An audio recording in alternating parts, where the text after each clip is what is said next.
My name's Kevin Benoit. I'm the editor, founder, owner of Parlay Magazine. It's online, parlaymag.com.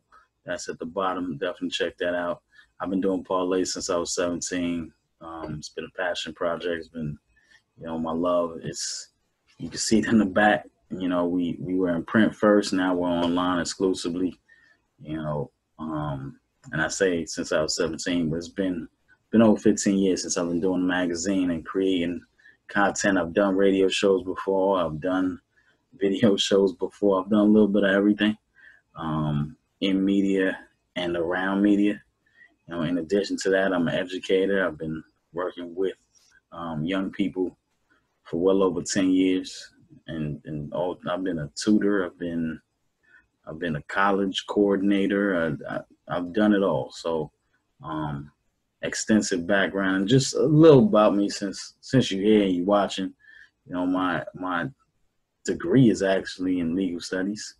I went to John Jay College in the city, and I thought I was going to be a lawyer, and I thought I was going to defend folks. But at the same time, I created the magazine while I was in college. So I've been in media and entertainment that entire time, and I continue to do those things even while I've worked with young people. I also have an MBA, a background in business. So I've literally done a little bit of everything. I was selling CDs, bootleg CDs when I was 15 in high school. I was selling juice in middle school. So when I say I've done it all, I've done it all. Um, so this is my latest project. It's called Cobra Boss. It's a show. It'll be a weekly series. Something that I hope folks enjoy. Hope people gravitate towards, and I hope people watch week to week. That's really what it comes down to. And essentially, like the concept for it is really to talk to people and to interview folks who've been dealing with Corona, just like all of us have. Um, who've been dealing with the virus and the quarantine more so than anything. Like, how have businesses been running? How have artists been creating? And what's the creative process like now that you're sitting at home and forced to sit at home? When you can't do concerts, when you can't do the things that you're used to, even working from home, all those factors. I really want to touch on it and explore what that's really like. Um, Something that we all can relate to at this point.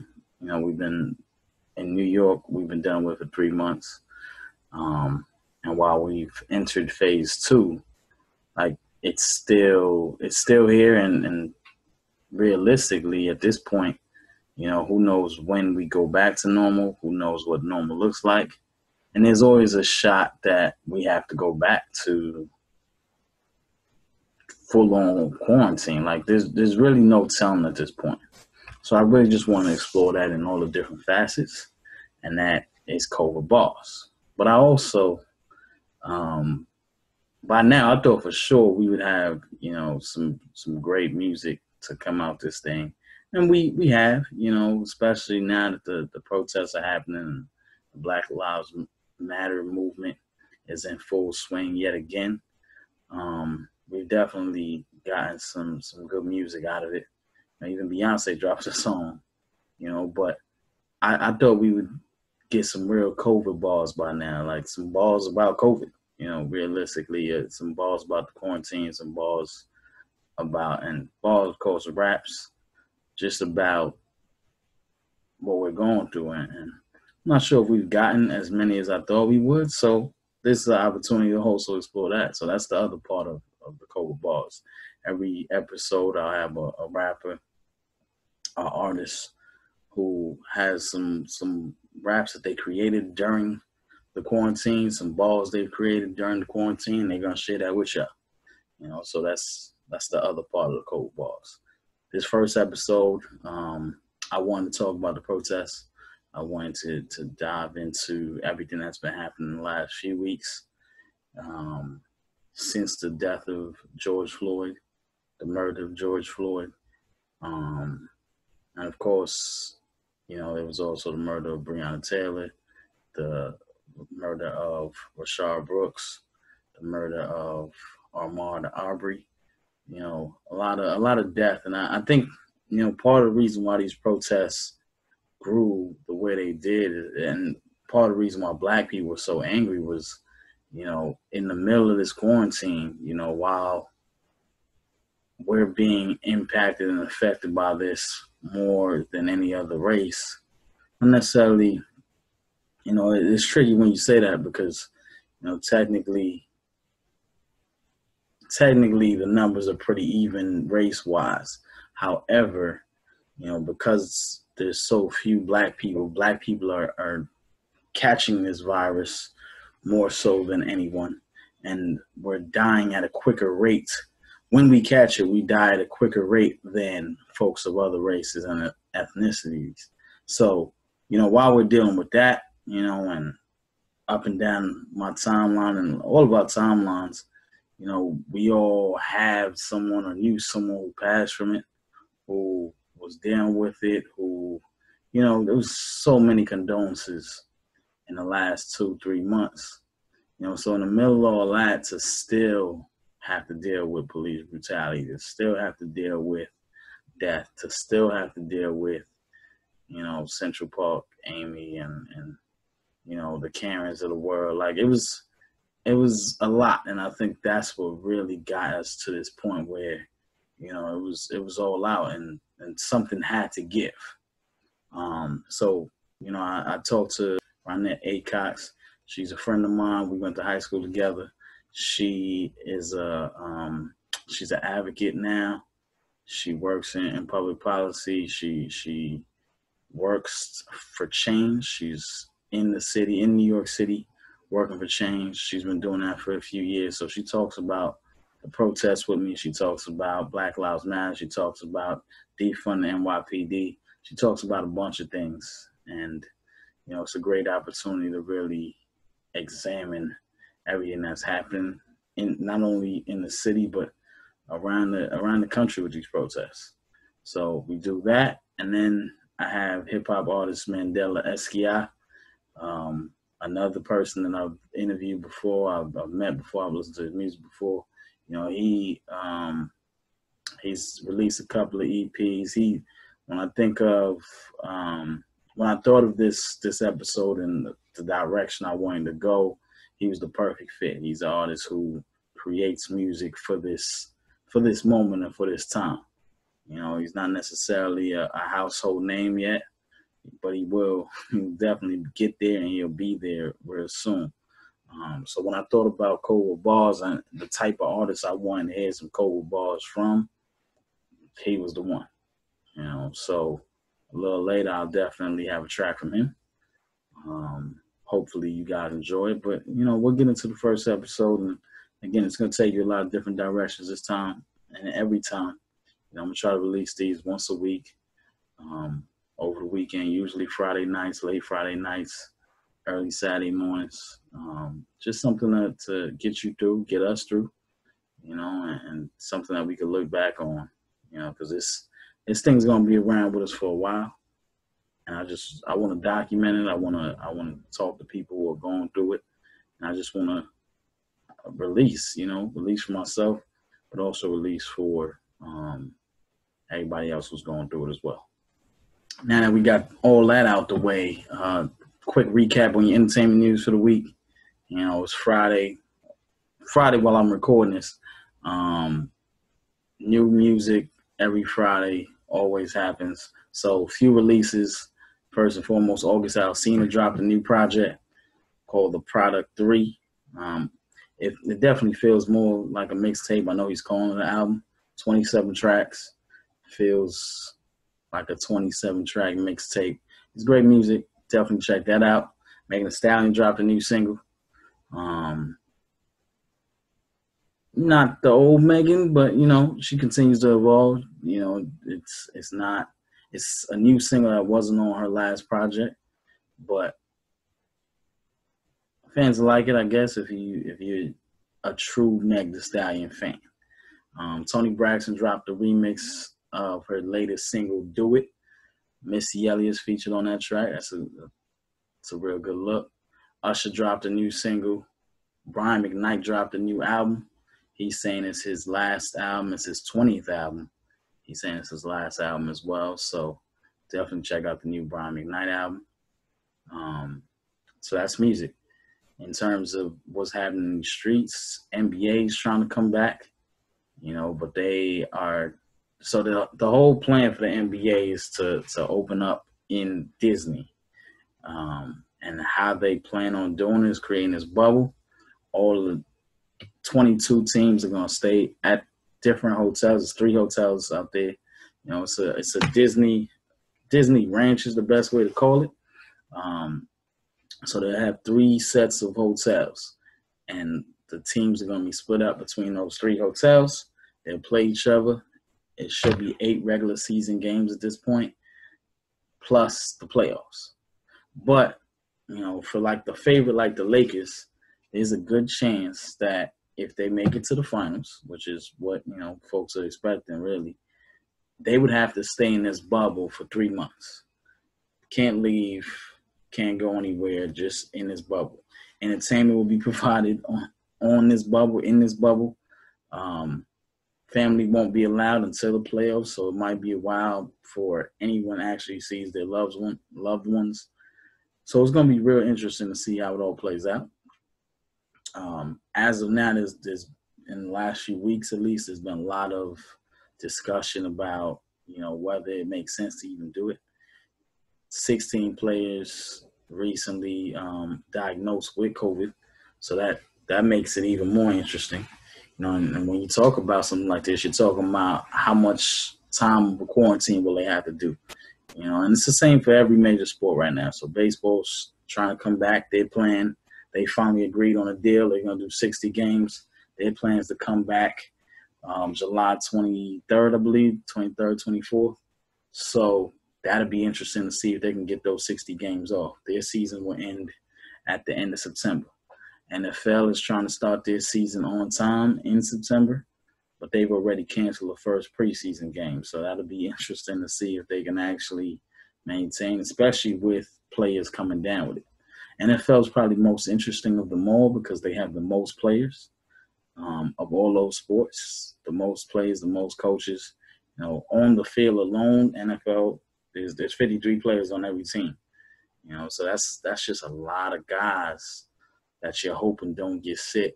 And imagine if one guy on that team gets sick, that'll run through a whole squad. And because NFL is really, 16 games once a week, it'll be real hard if a team gets sick. Do they forfeit that week? Do they, how does that even work? And how does that affect their record? But that'll be the same for all these sports in terms of what really happens once someone gets sick.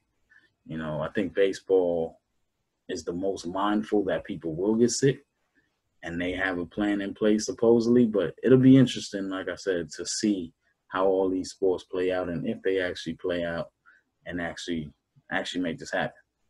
On Disney Plus this week, in the middle of this week, you'll see Hamilton to play. Broadway isn't happening right now. Broadway's shut down completely, at least until September. And chances are it'll be a lot longer than September because I can't see 500 people being allowed into a Broadway theater anytime soon. So it works out that Hamilton was supposed to come out next year anyway. They had recorded this 2 years ago, so it was just sitting and waiting. And now we'll actually get it. So it'll be interesting to see how that looks and how that even affects the play moving forward. Will it make people want to see it more? Will, by the time Broadway comes back, will the interest in Hamilton to play die down? Guess we'll see. So this is my guest, Miss Cox, Miss Ronette Cox. Introduce yourself for the people. Hey, everybody. My name is Ronette A. Cox. Don't forget the A. I work for a social justice nonprofit focusing on police reform. So it's a very exciting time for us. Background, I have a fashion degree. Decided I didn't want to do that. I wanted to do some more impactful work. went back to school, got a degree in public administration with the specific goal of working for social justice nonprofits. And that's what I do. I eat politics for breakfast, and I'm here. Okay. Full disclosure, me and you went to high school together. I know you in real life. You know, it was your birthday the other day. I call. I do everything I need to do. I do my part. No, I missed your call. But you know what? I did tell him. I told people when we was at dinner, I was like, yo, Kev, always consistent. He never forget my birthday. I appreciate you. I do my part. So we've known each other a long time. And I know you. I've known you from a fashion designer. I've known you from, you know, just a graphic designer. I've known you in politics, in public administration. So I've seen it all, and you've seen me in all my true forms and colors. So that said, show is called Cobra Bars, and part of that is really like, you know, we in these bars because of COVID and quarantine and all that other stuff, you know, hot shit. Anyway, what is it been like since March for you? So, it's been up and down. It's been crazy. I went from not really caring, I wouldn't say not really caring, but I was still going to the movies up until the day they said movie theaters was closed, right? Mm-hmm. So I think I went through a denial stage, right. And then I got super vigilant, like super scared. I was telling my friends, don't go outside. I ain't leave the house for like, so, you know, I went through all the motions.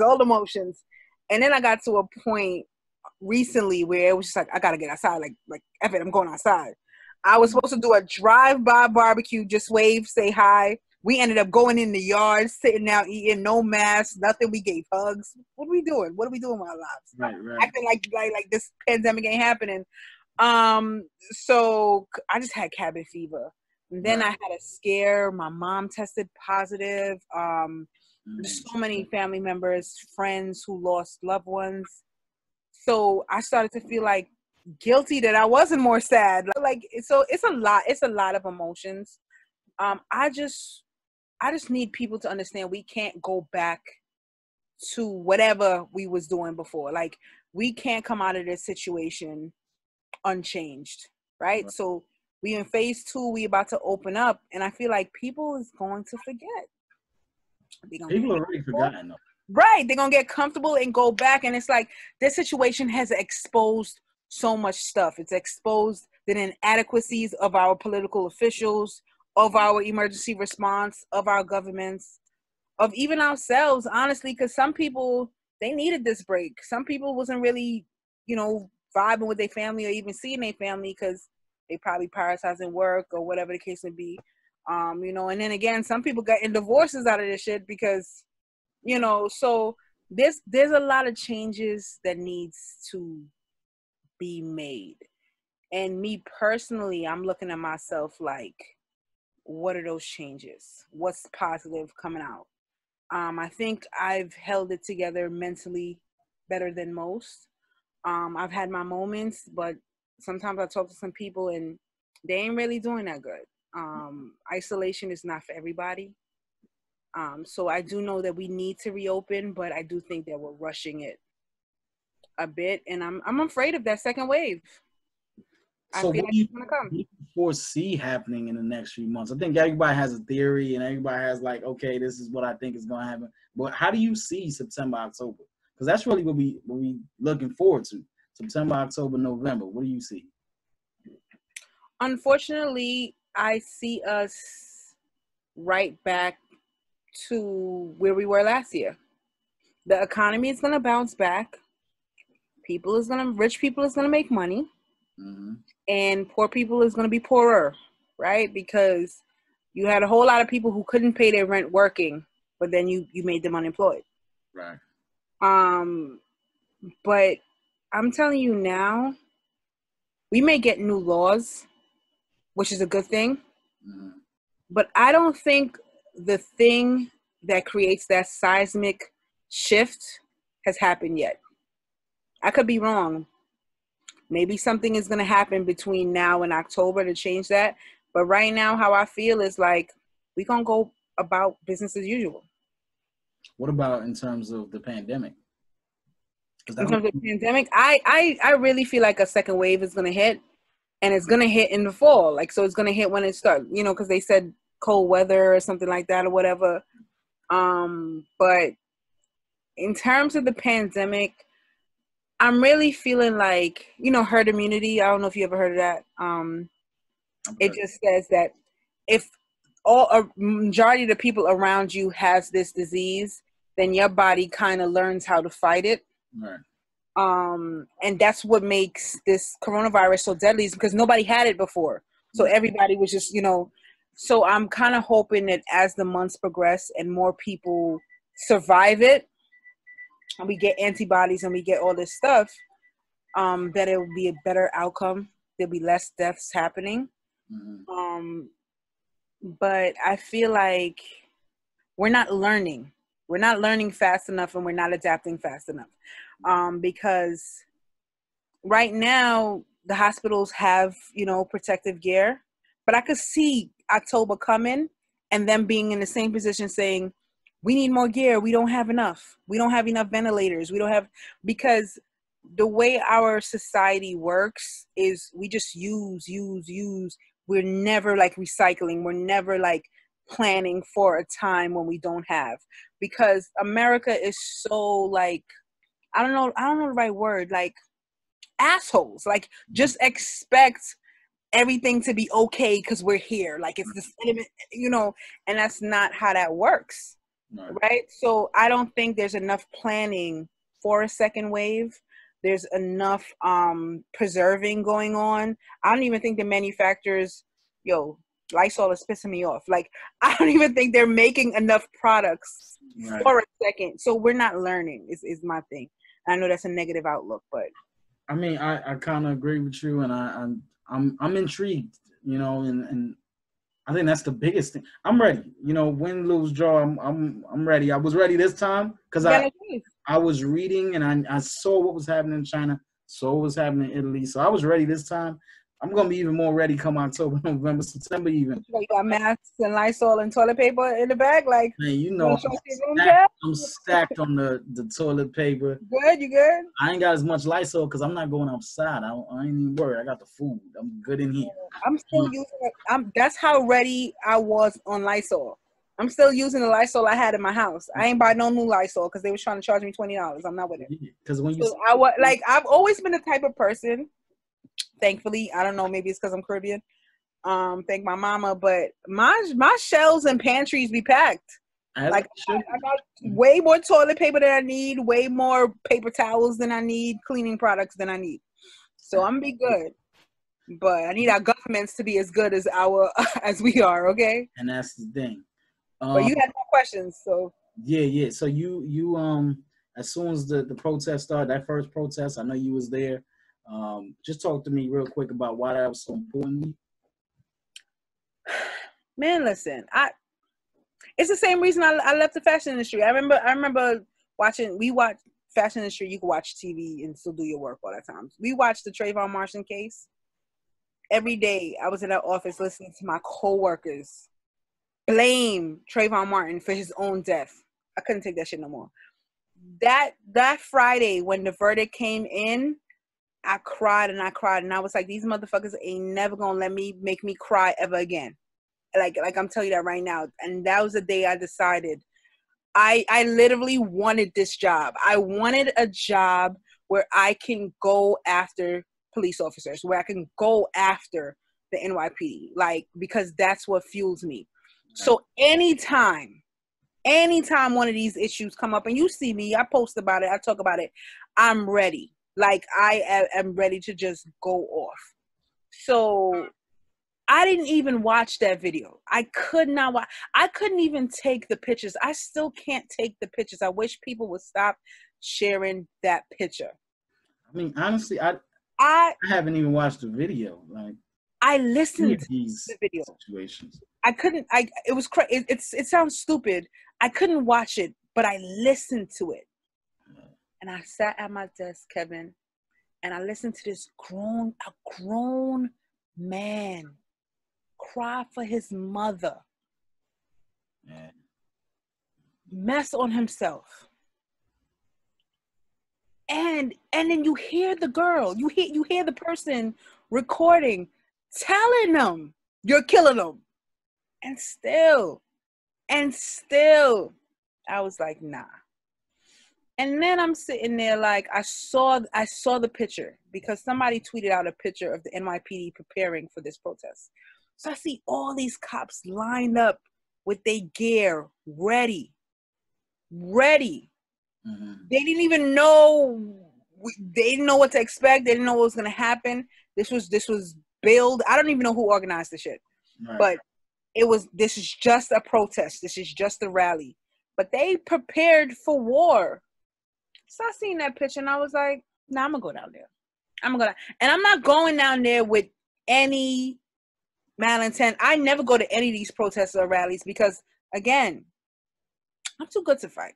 Like, and I like my life. I want to go home at the end of the day. So I'm not walking into anything negative. But I'm like, nah, I'm going to go. I want to show my respect, pay my respect to George Floyd. And anytime there's a need to represent and speak for Black life, I'm there. I'm with it. All right. So I go and do what I usually do. I'm documenting, taking notes, taking pictures of signs that I like. Because again, this is part of my work. So some of this stuff inspires me. Some of the signs inspire me. I've also done protest art. So I'm just there like as an onlooker. Sometimes I speak, but I don't know these organizers. So I didn't go there to speak. Literally from my right, I see cops bum rushing, fists swinging. I have no idea what they, but they're not coming at me. So I'm like standing there just looking. And I'm looking right. From my left, an officer just comes, pepper spray. I've never been pepper sprayed in my life. I didn't even know what to do. I was like temporarily blind. Like that, the effects is crazy. For hours, my skin was burning. It was red. It was burning. I tried water. I tried milk. They looked on Google. They said Dawn soap. I eventually just went to sleep. And when I woke up, I didn't feel it anymore. And totally unprovoked. I have the videos to show it. I just submitted it to the Attorney General's office. Right. And it was insane. And it was so that happened to me. Right. I still stuck around. When I got my vision back, and thankfully some strangers helped me and I got my vision back, and I still stuck around. My boss is like, go home, what are you doing? We'll call you a cab. I'm like, no. I need to see. Like I just needed to be there. Like I just needed to see. And it was thousands of people there. Mm-hmm. Right? And just more officers kept being bussed in. Like more officers, they just kept coming and they kept coming and they kept coming. And we're not in the streets. But at a certain point, it's like 7:00. All the bike cops came into the street. By the time I was ready, walking to the 2 train, all you saw was that crowd of cops descend on the crowd that was underneath the Barclays awning. Mm-hmm. And it was mayhem. What kind of policing was that? It was like all out, we're brawling. Like we're fighting. Like it was that you couldn't tell who from who. It's just everybody swinging. Mm. And what part of the game is that? Right. Most of the most disturbing videos that you've seen was from that night. That viral video of the girl busting her head on the sidewalk was from that night. I actually passed that girl when I was walking to the 2 train, and I didn't know what had happened because I'm just seeing. I'm like, what, I saw the EMT come in, and I'm like, what's wrong with her? And they're like, oh, she got shoved to the ground. That's all I heard. Went home, and then I saw the rest. Right. So you as in the NYPD, you start first day 1 protests. This is how we start. Right. What did you expect was going to happen afterwards? Right. And then again, you gave them a reason, not even a reason, but a justification with the curfew. Mm-hmm. Because when there was no curfew, you saw how they was acting. Right. But now they have a reason to enforce. They have something to enforce. And it just got progressively worse. And that's why I think a call of no confidence with the mayor is justified. Right. Because you didn't handle this appropriately, but that was my experience. And I went that Friday, and I still went the next day. I still went to another rally, and thankfully on that Saturday it was peaceful. It was at Parkside. It was Brooklyn, and I need people to understand politics is everywhere, right? So there's politics within the movement too. And that's why you have to know who organized the protests, who organized the rally. It makes a difference, trust me, or whoever voice you're hearing. And I appreciated the Parkside rally because it was Black people, and it was youth led. Right. And they were from Flatbush. And when I was there, first of all, I was so overwhelmed and taken aback by the amount of people. This ain't normal. I need people to understand. Yeah, we marched for Eric Garner. We marched for, Sandra Bland, and we even marched for Sean Bell. Right. But this right now, the amount of people, the amount of just shit happening, the time is happening. This is some new shit. And I don't know if it's the fact that we've been locked up for months with the pandemic, and then this happened, and that's what the change is. In all honesty, I don't think that there's a change, and I that's something that's. Are you serious? I've been in this. I get it, but this is the Rona. Like, we could credit has to be given. So this amount of people is just out because they was locked in the house and they needed to get out. Correct. That's how you feel. You know what? I think it plays a part. I think it's the biggest. But it's like, what was so crazy is like the week or maybe the 2 weeks before, people was protesting in other parts of the country for being able to go outside.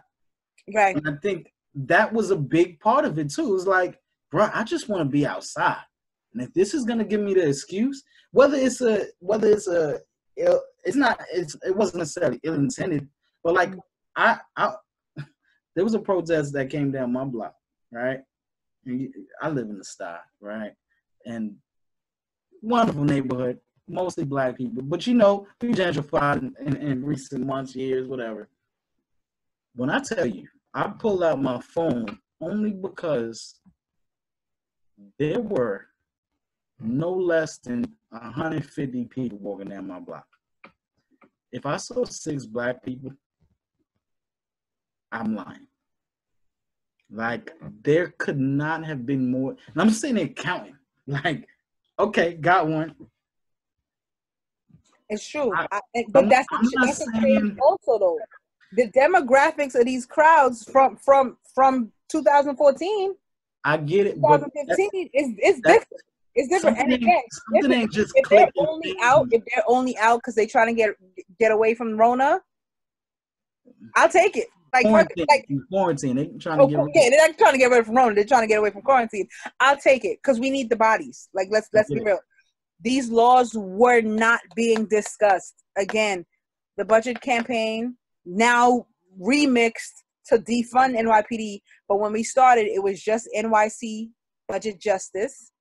Right. And that started before. Nobody was listening to us. Again, the mayor laughed at us, called us dreamers. Now, all of a sudden, George Floyd, these protests, Repeal 58, been on the books in the back 5 years. Passed like that. Right. We getting all bills that we don't even need. Extra chokehold bills. We get so if that's what it took, if people being tired of the quarantine is what it took, I'm all for it. I'm all for it because I need these shits to happen. I need the change to happen. And it's definitely not going to be overnight. A lot of what we're doing right now is steps. That's why I say, like, I need this to continue. I need people to still remember this in December. Right. Remember it next time we got to vote in November. Next time we may have to vote in February. Next time we got to vote in April and June of next year. So right now I work for a social justice nonprofit organization focused on police reform. Right now we just had a huge win with Repeal 58 in New York. which just provides a little bit more transparency on the background and the disciplinary records of police officers that was previously hidden. So when somebody died, like Eric Garner, Gwen Carr, his mom couldn't just go to the NYPD the next day and say, hey, I want to see this officer's Planto. I don't even know if I'm saying his name right. I want to see his records. Did he have issues before? Did he have complaints before? None of that was available. And that's very important. People don't realize when you are trying to build a case, a murder case or a civil case, you need those things to be able to take to a judge to prove your side of the story or to prove what you're saying. But the NYPD is not giving you that because, of course, they're not going to give you the tools to fight them. Right. So that's why Repeal 50A is a big thing. So my organization worked on that. Right now, there's a fight in the city council to defund the NYPD, and that's like a buzzword. Everybody gets kind of crazy when you say defund. But in actuality, before George Floyd, may he rest in peace, before all the protests, we started this campaign back in February. Because we realize, and a lot of advocates realize, a lot of advocates in the police reform arena realize that there is a connection between how much money a police department has, how many stations, how many tasks they're tasked with, and abusive behavior. Right. So what does that mean? That means that if you have officers responding to mental health distress calls, then, you know, they're showing up in a situation where they're not adequately trained for. They're showing up to a situation that demands a little bit more sensitivity than they have. And in most cases, they end up hurting the individual, if not killing the individual. Right. So, you know, people are just dying because they have a mental health crisis. And so defund means take the NYPD out of that role. Take them out of that role from responding to that. And there's a dollar amount attached to that because they get paid for these calls. In the city budget, that's a line item. Right. So that's why it goes back to the money and it goes back to the call to defund. So basically that's what I'm working on, like all day, really trying to push. We have until our fiscal year ends on June 30th. So we have until June 30th to make sure that the city council and the mayor, our mayor, gets it together and actually defund the NYPD by at least $1 billion this year. And what's so crazy about the NYPD budget, and stop me if I'm going too long, because this was supposed to be intro on me, but like running with it. The NYPD's budget is almost $6 billion. Like, that's not a mistake. Right. Look it up. It's almost $6 billion. And back when de Blasio came into office, Mayor de Blasio, it was $5 billion, $5.4 billion to be exact. So that's a $1 billion increase just under his administration. And we're being nice to say, hey, just give us back that million. But $1 billion. A report came out just last week, you know, Communities United for Police Reform, you could look it up. The report actually highlights and identifies $2 billion in savings that the city can recoup by just looking at specific line items in the NYPD's budget. And let me tell you, just seeing their budget is crazy because it's not transparent at all on purpose. Right. So, yeah, I said they got almost like $6 billion. That's just their expense budget. They got a fringe budget. They got some other stuff going on. It's wild. It's wild. Like the NYPD has a budget almost comparable to like CIA because they have a lot of spy tools. And I always tell people 9/11 kind of gave the NYPD license to be militarized, to get into a whole lot of privacy issues, you know, they have the tools to literally find you anywhere, and they are in you know, crossing lines, definitely getting all up in your business, you know. And we need to take a step back, and we need to be able to say to ask ourselves, is this necessary in the pursuit of public safety? Or just even define what public safety actually means. Because if it means, you know, taking away citizens' privacy, if it means unjustly abusing, harassing, murdering Black and brown citizens, then that's not public safety. Right. And everyone, politicians, people, well-intentioned, you know, residents is always like, oh no, but you know, they need the money and they need this and they need that and they have to go out, because we've grown up into this cop propaganda where it's like, oh, everything they do is for our good. Right. So it's gonna eventually be okay. And it's like, no, cops lie. Like, come on, like, cops lie. We've seen it happen. We just saw in the case of George Floyd, even the oh God, I'm forgetting, the coroner. Even the coroner was lying. Right. Like so that's why stuff like Repeal 50A and transparency records, we literally have to force accountability, because they're not gonna tell on themselves. They're not gonna be honest with themselves. So that's really long intro, but that's the work that I'm doing. That's the work that I'm excited about. Right. And I'm just happy we're in a space where people is listening. Right. Like, because a lot of these laws, 5 years old, nobody wanted to touch it. Politicians was laughing in your face. Like, before George Floyd, that's why I hate the mayor so much. The mayor said that we as in police advocates were dreaming. He literally said this. He literally said, y'all are dreaming. Like he said something about a Beatles song. And then like literally 2 days later, here we are. Right. And now he's on the defense and we're forcing the issue, and it's a brand new day, and I'm excited about that. Like, and I hope this is just not a moment, okay, right, we get some laws passed and then nothing happens. You know, there's no real changes, because I'm gonna be real with you. Last week, our city council passed a bunch of bills that on the surface, it sounds good. Like, get this, right? Your city council passed a no chokeholds bill last week. Guess what happened on Sunday? Guess what happened on Sunday in the Rockaways? A police officer used a chokehold while arresting somebody. Right? So how did that bill help us? Mind you, that bill was passed when there was already a bill in the state. So New York State has already a ban.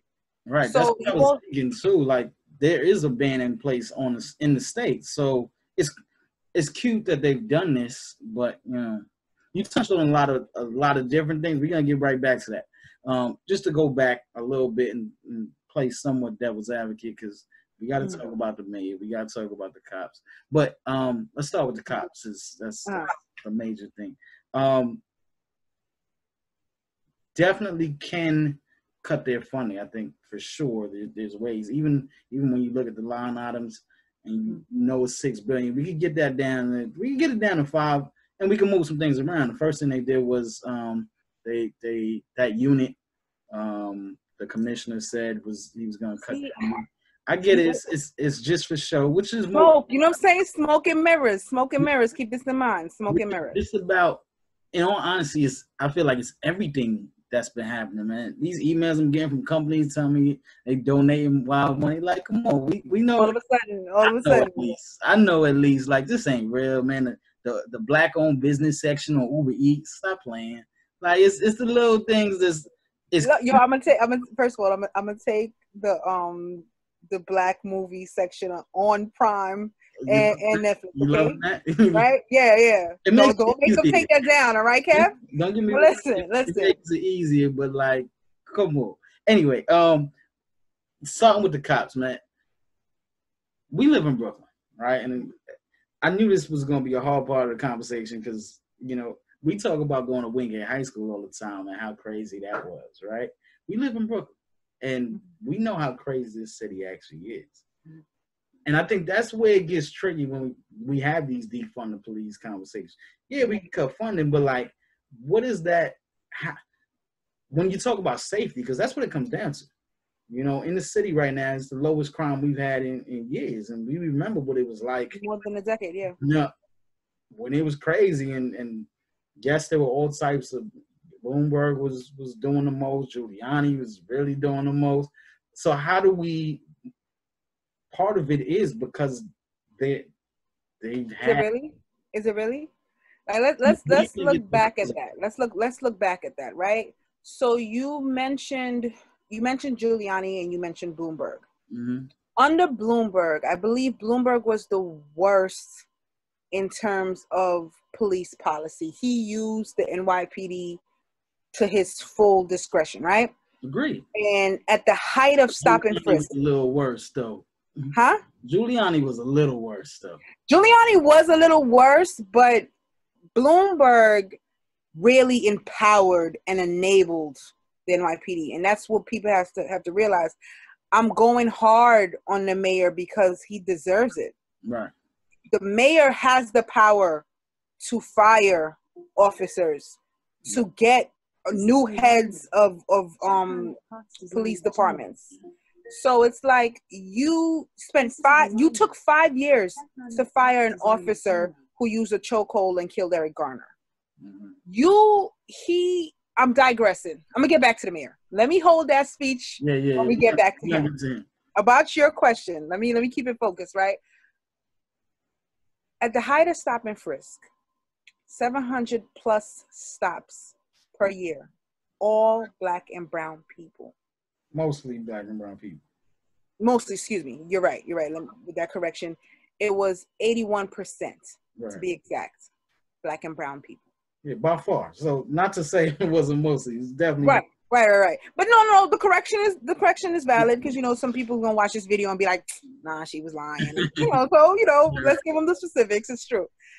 So, how is that necessarily safe, right? Because you're telling me other races didn't commit crimes, or they were just getting away with it, right?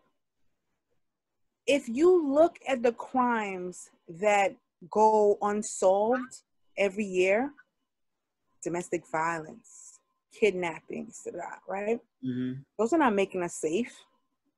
But you have time. Our police department have time to stop and harass. And of those 700 plus stops, 90-something% of those people stopped were innocent. No drugs was found. No guns was found. So how is that safe? How is that safety? Well, so let me finish, right? Mm-hmm. So again, with the cop propaganda, we have been literally trained to think that more police is safe. More police action means public safety, and that's not the case. We're not saying the defund movement is not saying take cops away from violent crimes or let's be real. We do not live in a utopia. We're not saying we live in a utopia. And there's a couple of different things going on here and messaging going on here. There's a movement to defund. There's a movement to abolish. Right? So let's get it differentiated. Defund does not mean we're pulling all cops out and we don't need them and it's just going to be total anarchy. No, that's not what we're saying. We're saying lessen the unnecessary interactions that the public has with police officers, right?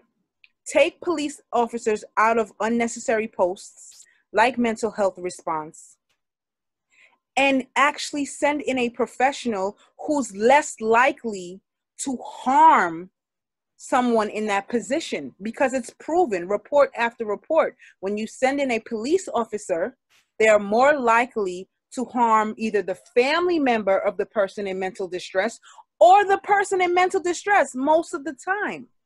Right. So logically, take away that interaction. Do not send those officers, send someone else. And it's more likely than that person is going to live. That person is going to be okay. Right. That's public safety to me, right? Because now we don't have a member of our community needlessly, gone by the hands of the police. And they're not even held accountable. Look at how many people lose their life to the police.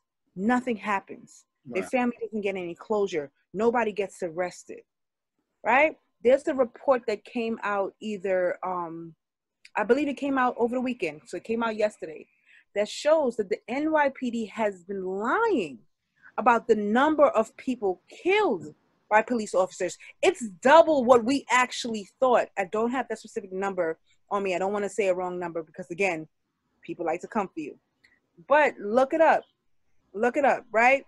So if we have people who are supposed to be keeping us safe, committing crimes, covering it up, and then failing to actually find and hold criminals who are out here doing actual crimes that's hurting our communities and neighborhoods, then that's not public safety, no matter how you equate it, right? I get it. Because if the robbers is getting away with stuff in the Diamond District, but you want to arrest my cousin here in Brownsville, how is that public safety? Right? And so let's rethink what public safety means, right? And again, defunding does not mean a cop is not going to show up when you need him or her, right? Like if there's a murder, if there's a rape, they should be showing up for domestic violence calls. But again, another report shows that they're not. There's a whole host of things, calls that the NYPD does not even respond to in a appropriate amount of time, but yet again has time to harass and stop individuals based on the color of their skin. But I was recently in a car accident a couple of months ago. I was in an Uber. Almost 3 hours for a police officer to respond. Now, this is New York. Where were you? Huh? Where were you? East New York, and I don't know what section of Brooklyn that is, where like East New York and like Eastern Parkway, they kind of like almost connect, kind of cross. That's right by the LIR. There's a stop there because I came off the LIR, called the Uber. It was some crazy mess. Yeah. We needed officers, was the point of the story. Right. We needed them, and we needed them quickly. Almost 3 hours, right? So in cases like that, hopefully, right? Because nobody knows for sure, but logic dictates, right? If officers are not tied up with unnecessary tasks, then they actually could respond to the tasks where they're needed. Right. They could respond to a gun going off or a shootout or a car accident or a domestic violence case or something. You understand what I'm saying? Yeah. So, and I'm only talking about mental health response, but there's so many other cases where officers, and this is a fiscal reason, because if you bring up school safety used to be under DOE. Correct. Because of a fiscal issue, they moved them to be under NYPD, and that bolsters the NYPD's budget. Right. That's a part of defund. We're saying remove school safety from under the NYPD's control, because one, the training would definitely be different. It's proven. Officers, the police academy, they are trained in a hostile environment. Like, they're trained not to de-escalate, right? The NYPD says they spent millions trying to get de-escalation training, but when it comes time to action and you look at a lot of these cases, officers are not de-escalating. Mm-hmm. They're going in with unnecessary force. So when you have people who don't have guns, they don't have guns, but you have that same mentality and that training, and you're in, you're in spaces, you work in schools, so kids could try they can try your patience, right? But when you have the mental, just mental bias, one, and then the innate training to just go with force, or the moment you can't deal with a situation, you can't de-escalate it, you can't figure out any other alternatives, you call your NYPD counterparts with guns, who then come in, and it's shown that they escalate situations, turn it into violence, and then arrest. I wasn't gonna go into schools just because I work in school. I know this is gonna take us on another set of tangents, but I know, because you're gonna want to play devil advocate. I know. So feel free to shut me up, because I'm like, I'll go on tangents and I'll go long, and we won't. I don't even know if I'm answering your question. It's so good. Before we get to that, though, I just want to clarify. When I said crime was down, I was really talking about murders. That is proven in the city. Murders are down at the lowest they've been. So overall, this year is a little weird. It is. But overall, all crime was down. Yeah. Right. So you were initially right. Right. Murders are down, and they've been that way for a very long time. And they keep going. Sorry. Let me know if I should shut up. No, they keep going down, and so in the last few years, all violent crimes have decreased over the last few years. So the thing about it is, the last time we had a police academy and a cadet class, mm-hmm. the increases in the budget were not justified, because again, crime has been going down for more than a decade. But police spending, NYPD spending, and again, you could fact check me. Go to changethenYPD.org/NYC budget justice. There's a bunch of graphs, and this is all city data. It's not like somebody else made it up. This is city data. Right. NYPD spending has ballooned, while crime has decreased. Why? Why are we adding more officers? Why are we spending more?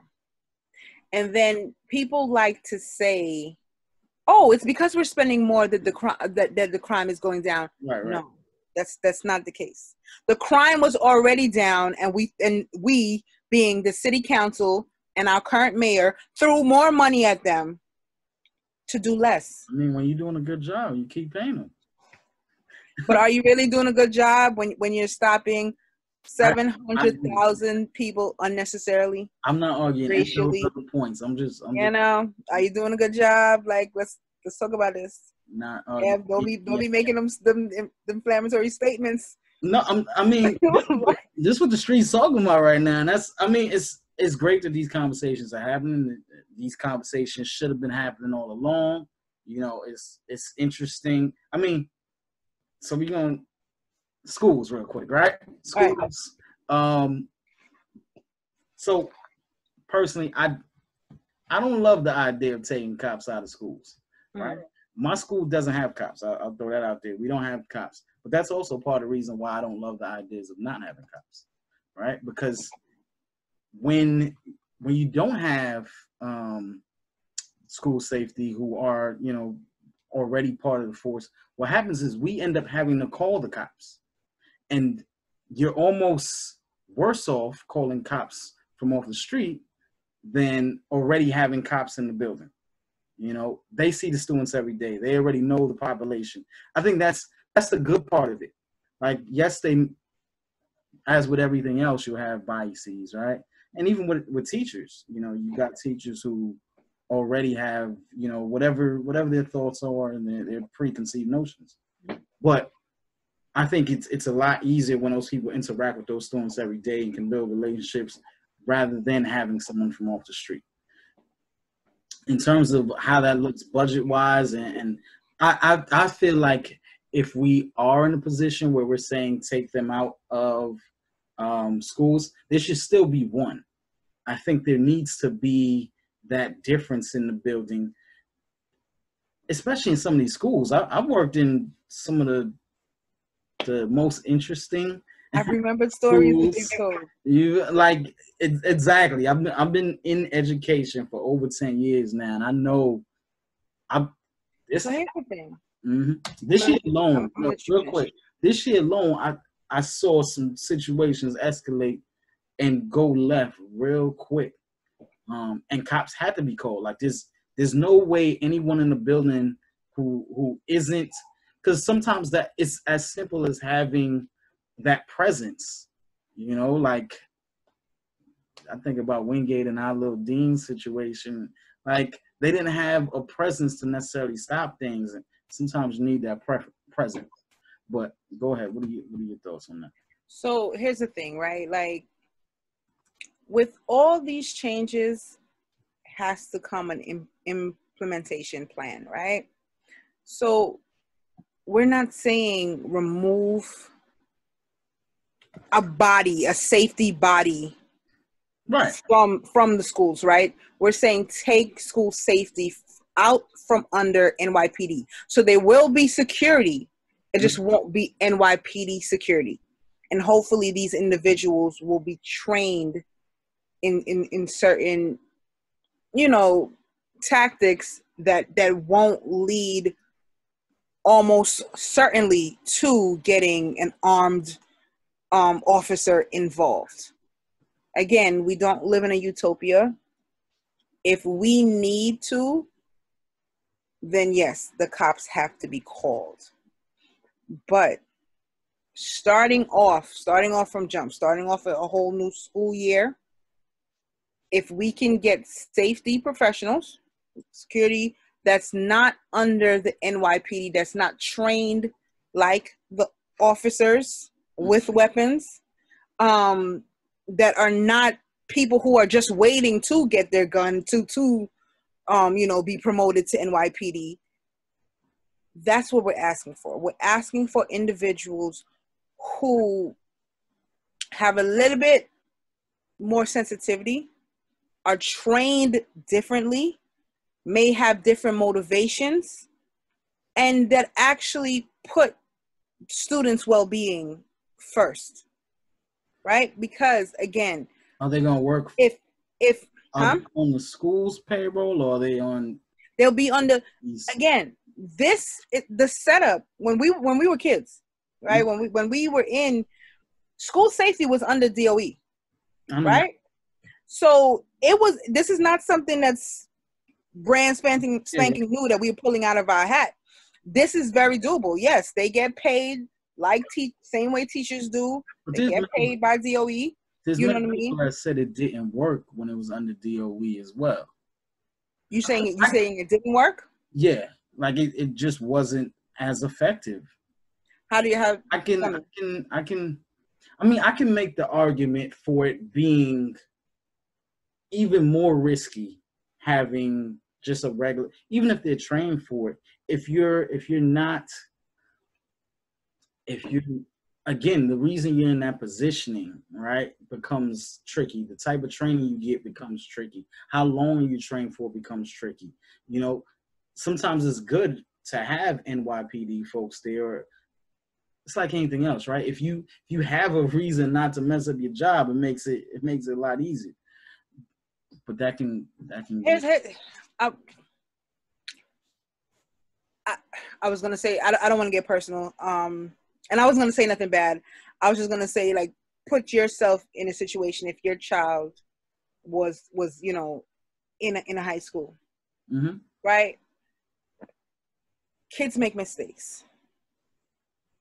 The trend for more than 20 years in NYC, it has been that the moment a Black or brown child makes a mistake, they can lose their life in one of two ways. They could lose their life in the system, or they could literally lose their life, right?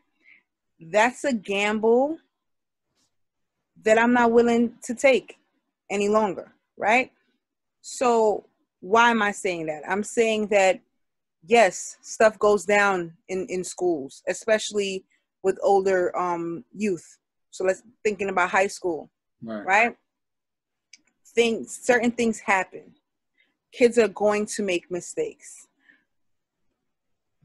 I don't want to see an armed individual, if that was my child, to see an armed individual deal with my child.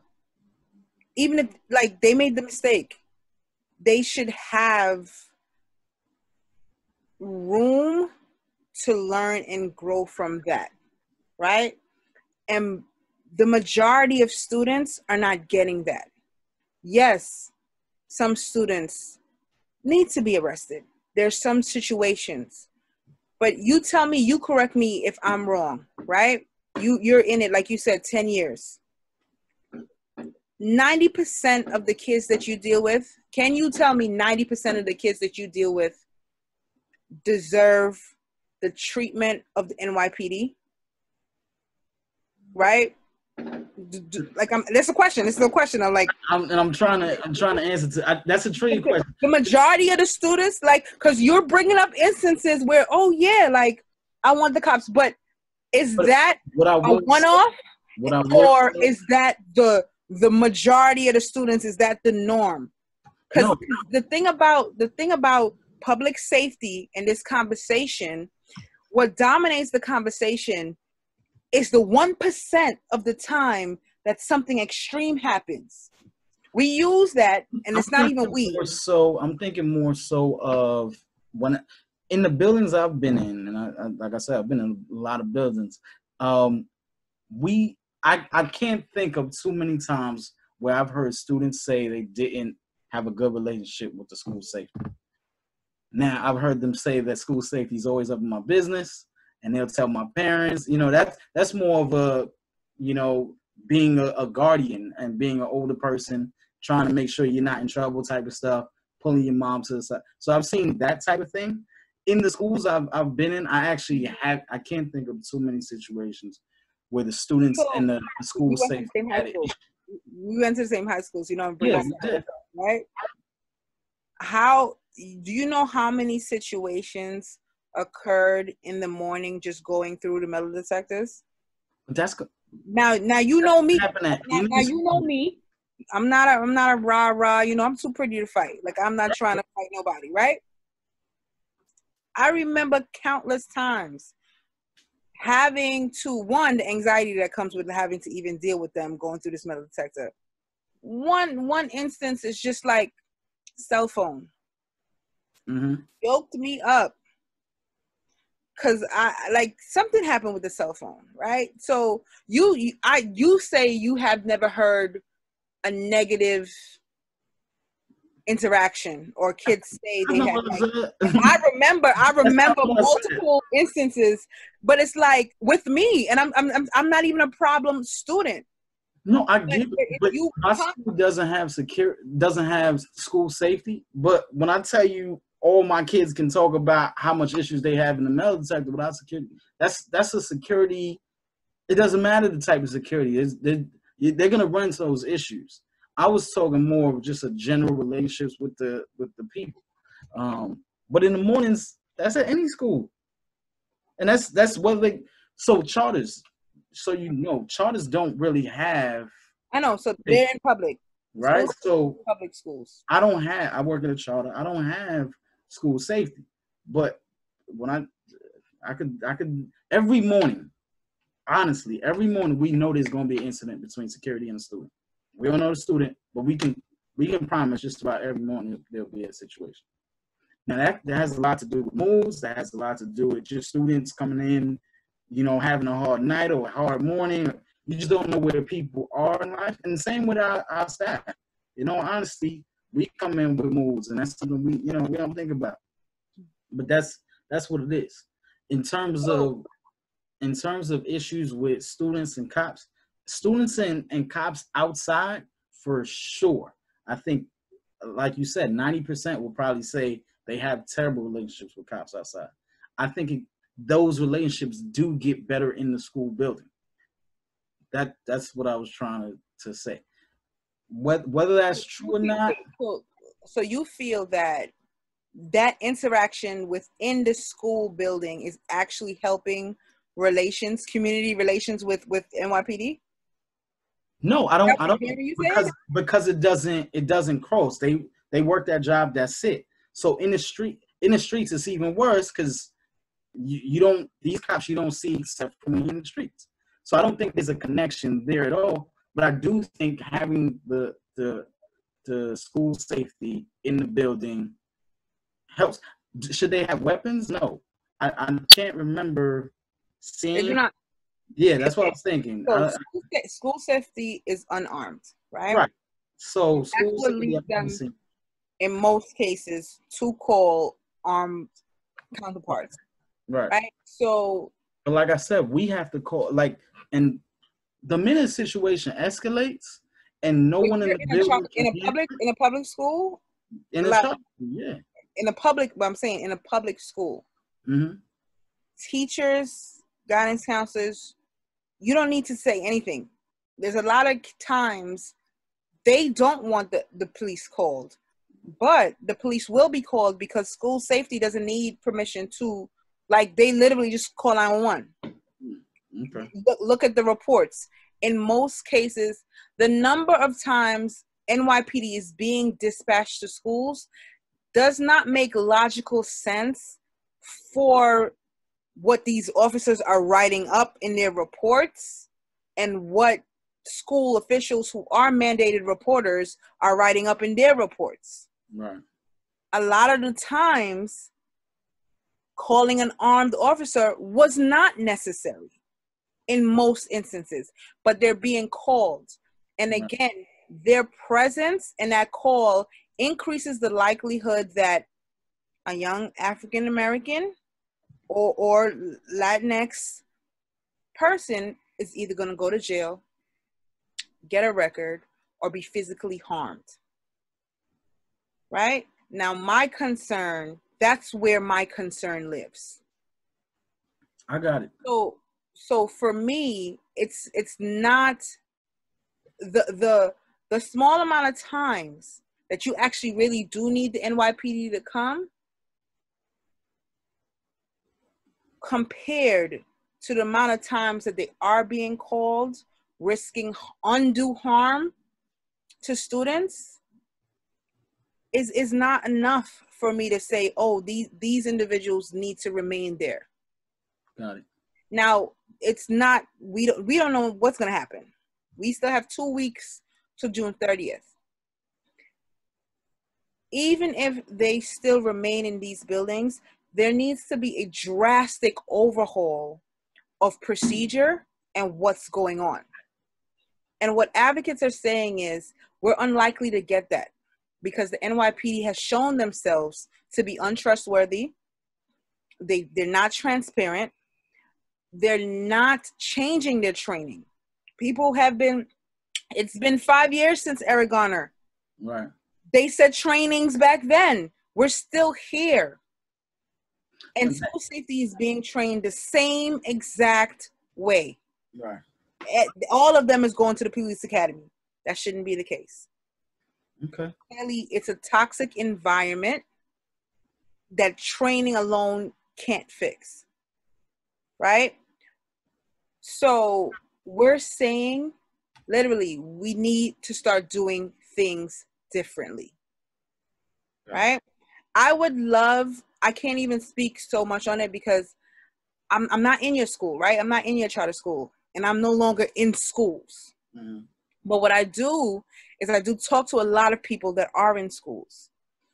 And I do talk to a lot of young people in just the course of my work. I literally seek out young people to talk to. Yeah. And most of the time they are, you know, Black and brown young people.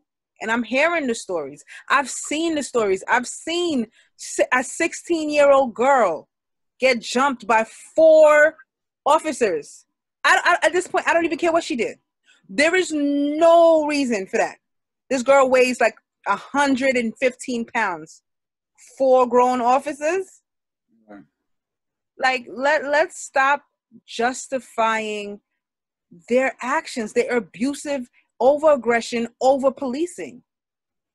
Crime is always going to be there. And yes, we're always going to need a criminal justice system. We're always going to need public safety.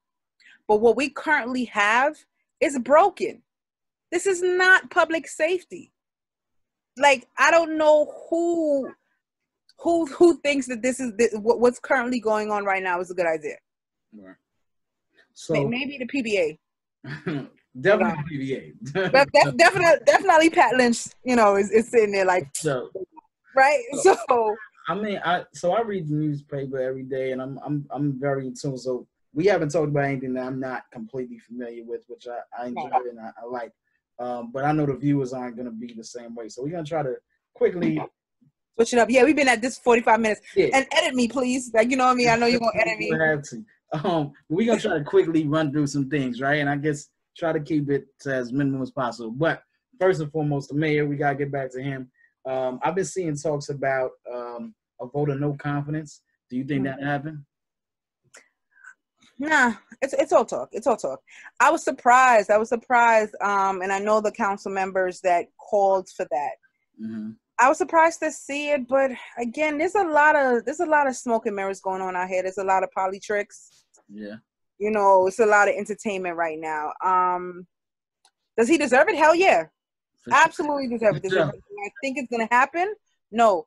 The reason I'm coming at, and mind you, listen, full transparency, I voted for de Blasio. Nah, but yeah. this man announced his candidacy in front of a very good friend of mine's house. Leroy Johnson. Jamaican, love him. Flatbush, Church Avenue, East 18th Street. The Bill de Blasio stood in front of that man's house and made certain promises that he hasn't kept.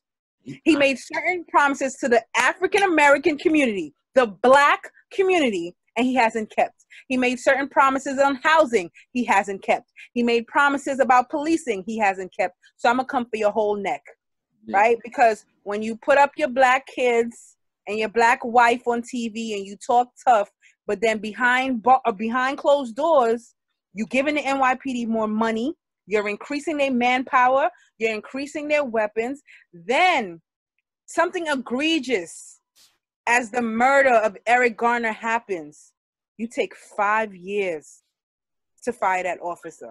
No. The other officers on the scene still working, still getting their money, still getting their pension. You're making all excuses, but you, as a mayor, have the ability to make the phone call within an hour and remove them. Right. So you get no respect. Why would we have confidence in you? Like, look how he handled this situation. You think that curfew was all right? You think that curfew hurt or helped? That gave the NYPD more of a license to go out and brutalize, right, and to be aggressive. I was at the first protest, that first day, May 29th, right at Barclay. Right. Got pepper sprayed, no reason. No reason I got pepper sprayed, and a whole other bunch of crowd got pepper sprayed. 2 politicians pepper sprayed, arrested. Yeah.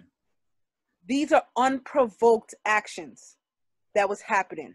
And then you tell them, okay, at 8 p.m., you have license. Do what you must to clear the streets. Right. You think it's gonna get better? I dare anyone to watch our Attorney General's hearings on the protests. listen to what happened to people, what they saw, watch those videos, and you tell me if what we have going on is public safety, or it's an entity, a city agency that we pay that cares more about compliance and power and respect than public safety. Because what they've consistently shown is once you don't comply, your life doesn't matter.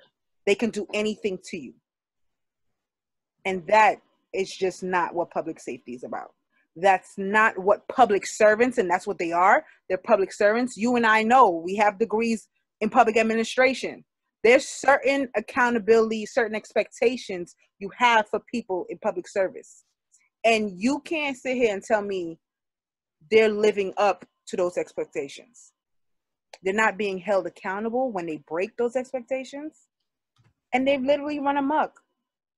The officer who I mentioned earlier on Sunday who used the chokehold, right. Now we could see his discipline records. Complaints.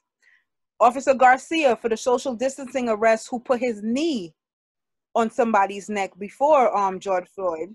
Mm-hmm.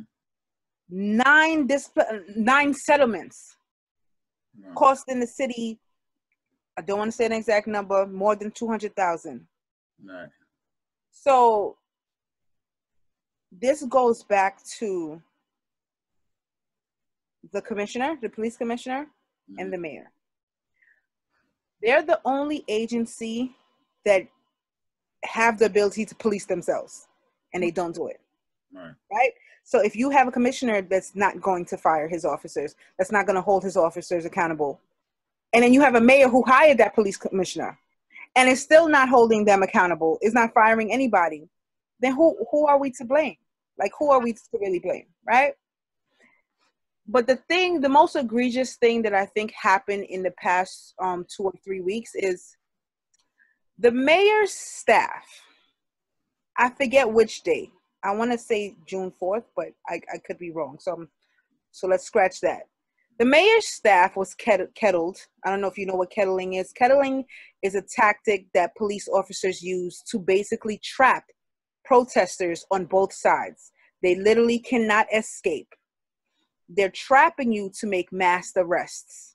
This usually involves baton beatings, gassing. It's not a pretty sight. Right. So the mayor's staff, current and former staff, participated in a protest, got trapped and kettled.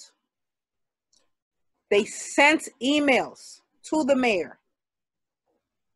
What did this mayor do? The next morning, he was asked by a Gothamist reporter that was with his staff about the incidents that happened. The mayor told him, I didn't see any such instances. I don't know what you're talking about. It didn't happen. Then he went as far as to say the NYPD has handled the protests in a manner that I feel is appropriate. Really? Really? While we were seeing viral videos of the young lady pushed for no reason, bust her head, had a seizure by an officer who was next to his commander. Right. When, again, I'm being pepper sprayed, unprovoked, while we're seeing the mayor, the leader of our city, gets on TV and says that. Right. I mean, I think that's why I asked about the no comments. I think it's been an interesting time, but I don't think he's going to leave office, even though he probably should have. I mean, he has a couple of months to go anyway. The real reason a couple of months. He's here till 2021, so he got a year. Especially when we see what's taking place in this last year, you know. But that's yeah. So it does make a difference. I just don't think it. I'd be surprised. Right. I'd be very surprised if he was ousted. Right. It's just something that has never really been done. I definitely want to look that up. I also tried to look it up. I've never seen this happen. Right. So for that to happen, I mean, 2020 is strange. Anything could happen at this moment. And it would have been, it would be right. Like, I'm telling you that right now. This man is full of shit. Like, excuse me. Well, this is the Zoom, right? I curse on the Zoom. You good? Like, me and you have had this conversation. I feel like on Facebook, they couldn't even make a decision about closing schools. That took forever. The same person that can't make a decision about closing schools is in charge of our police department, which has run amok. Right. That's scary as shit. like, do you have confidence in him? Cause so if this was to happen, I think it's justified. Right. I think it's so justified. Who do you like one day you saying NYPD, they're doing a really great job. Then the next day you're saying, oh no, we have to hold them accountable. And then you put up, you pretend like you were always on board for Repeal 50A. You wasn't. So backstory on Repeal 50A. Repeal 50A came about once de Blasio got into office. Right. Prior to de Blasio getting into office, reporters could go to the NYPD and ask for the disciplinary records and get it. De Blasio came into office. His office said, no, you can't give them those records because it violates 50A. So that's when advocates was like, nah, then we got to get rid of 50A. So again, the mayor who ran on police reform caused us to seek a new reform. Right. He does lip service. He'll say one thing, turn around, and it's another thing. Right.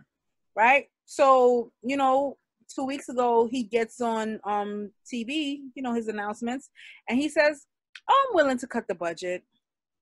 Right. This week, all of a sudden, I don't want to cut that. Not cutting that. Not cutting this. The mayor, again, has the power to cut the budget like that. We wouldn't need to wait till June 30th. We wouldn't need none of this. The protesting, the people calling and harassing city councilmen, he can do it. Right. Why isn't he doing it? Again, he can fire officers. Why is he not firing officers? Right. So skipping that local government, let's talk statewide. Cuomo, what are your thoughts on Cuomo? He's a bitch. Oh, both of them is a bitch. I love this quote. Jamani Williams, who is our public advocate, said that, we have the wrong president, the wrong governor, and the wrong mayor, and it's so true. It's so true. It really is. And backstory again. Backstory again. You know what it is I see the fights going on. So last year, I worked for a different nonprofit social justice organization that dealt with housing. So we had a huge housing win last year for housing reform and rent stabilized housing. The backdrop of all of that negotiation and that fighting, there's the governor, who again has a lot of power to stop certain things. So why do we have to force you? Why do we have to protest and get arrested and do all these things? If you were the great Democrat that you claim to be, like your father, he runs on his father's coattails all the time. He is not his father. He's not a true Democrat.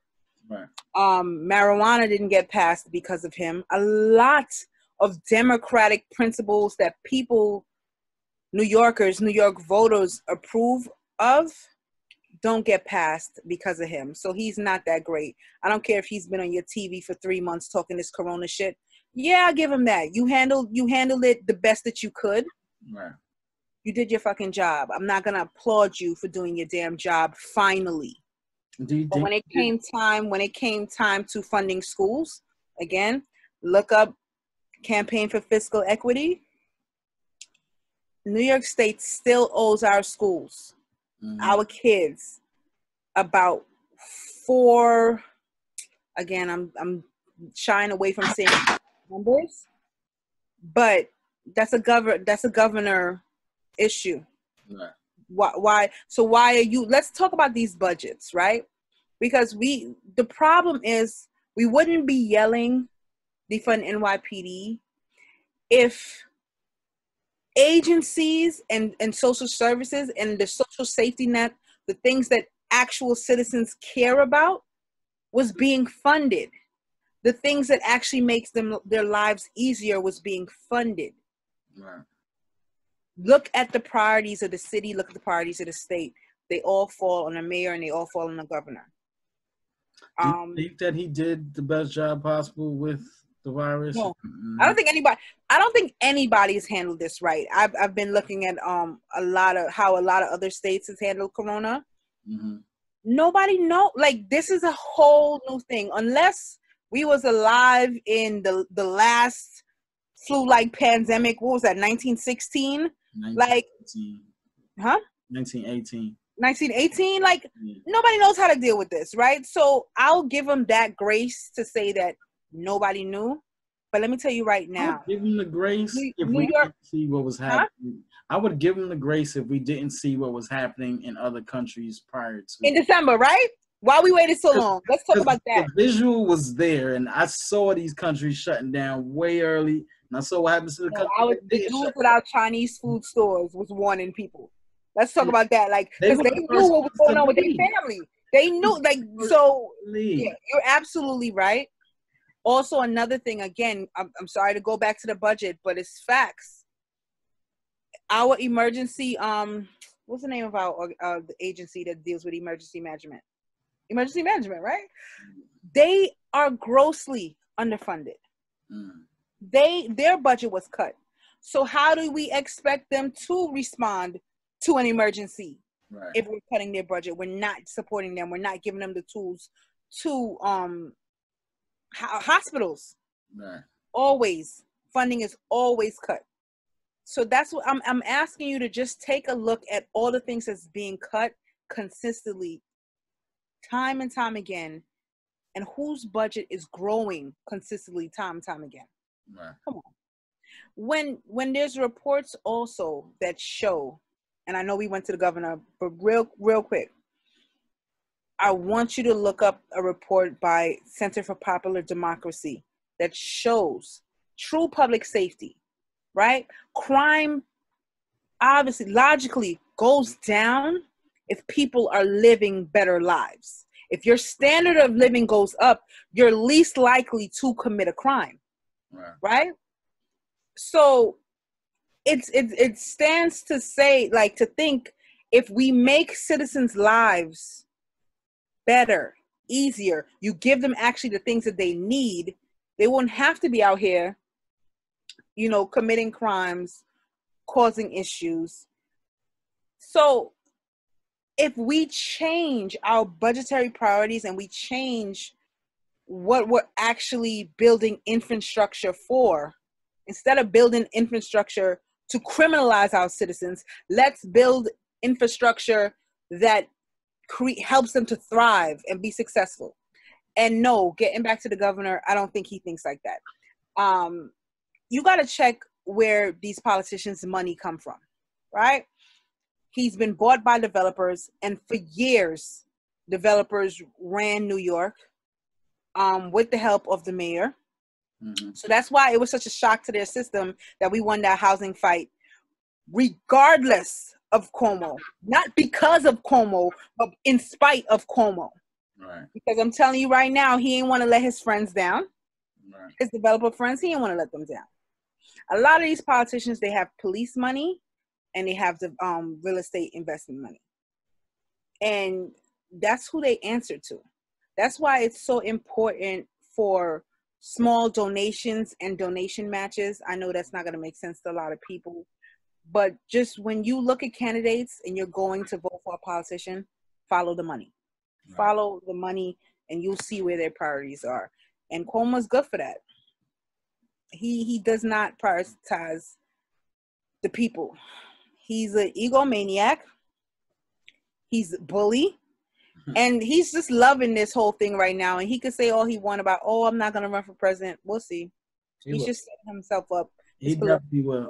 And that's the thing. On a local level, we know he ain't shit, right? But on a national level right now. They love him. Yeah. That's why I always tell people, no more candidates from New York.